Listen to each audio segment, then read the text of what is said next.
ఈరోజు మన న్యూజిలాండ్ విద్యా వ్యవస్థ ఆ కంట్రీలో విద్యా వ్యవస్థ ఎలా ఉంటుందో తెలుసు. న్యూజిలాండ్లో విద్యా వ్యవస్థ ప్రపంచంలో అత్యున్నతమైన భావించబడుతుంది. ఇది విద్యార్థుల సామర్థ్యాలను అభివృద్ధి చేయడానికి ప్రాధాన్యం ఇస్తుంది. సో ప్రాథమిక విద్య ప్రైమరీ ఎడ్యుకేషన్కి వచ్చేటప్పటికి వయస్సు 5 నుంచి 10 సంవత్సరాల వరకు ఉంటుంది. సో అందులో అంటే మొదటవ తరగతి 5వ సంవత్సరం నుంచి స్టార్ట్ అవుతుంది, 6 సంవత్సరాల నుంచి ఎండ్ అవుతుంది ప్రైమరీ ఎడ్యుకేషన్. పిల్లలకి ప్రాథమిక చదువు, గణితం, భాషా నైపుణ్యాలు బోధిస్తారు. నెక్స్ట్ ఇంటర్మీడియట్ ఎడ్యుకేషన్ అంటే మాధ్యమిక విద్య అనేది 11 సంవత్సరాల నుంచి 12 సంవత్సరాల మధ్యలో ఉంటుంది. సో ఇది క్లాస్కి వచ్చేటప్పటికి 7వ క్లాసు 8వ క్లాసు ఉంటుంది.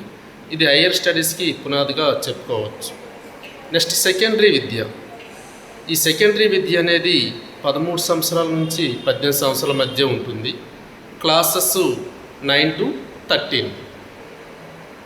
సో ఇక్కడ విద్యార్థులు national certificate of education achievement NCEA పరీక్ష రాస్తారు. సో ఇది రాయడం ద్వారా ఉన్నత విద్య టెరిటరీ ఎడ్యుకేషన్కి ఎలిజిబుల్ అవుతారు. సో ఈ టెరిటరీ ఎడ్యుకేషన్ అంటే యూనివర్సిటీలు, పాలిటిక్స్, ట్రైనింగ్ ఇన్స్టిట్యూట్స్ వీటిల్లో అడ్మిషన్ అనేది పొందుతుంది. సో ప్రసిద్ధ యూనివర్సిటీలు అంటే university of Auckland, university of Otago వీటిగా చెప్పుకోవచ్చు. ఇంకా ముఖ్య అంశాలుగా మనం న్యూజిలాండ్ విద్యా వ్యవస్థలో విద్యార్థి కేంద్రిత బోధన అంటే స్టూడెంట్ సెంటర్డ్ లెర్నింగ్ ఉంటుంది. అదే టైంలో practical and skill oriented education ఉంటుంది, డిజిటల్ లెర్నింగ్. అదేవిధంగా ఇక్కడ ఎడ్యుకేషన్ సిస్టమ్ అంతా కూడా ఇంటర్నేషనల్ స్టాండర్డ్స్తో ఉంటుంది.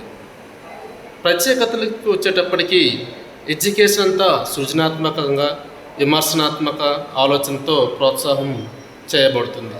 ప్రతి విద్యార్థి కూడా సామర్థ్యానికి అనుగుణంగా బోధన అనేది జరుగుతుంది.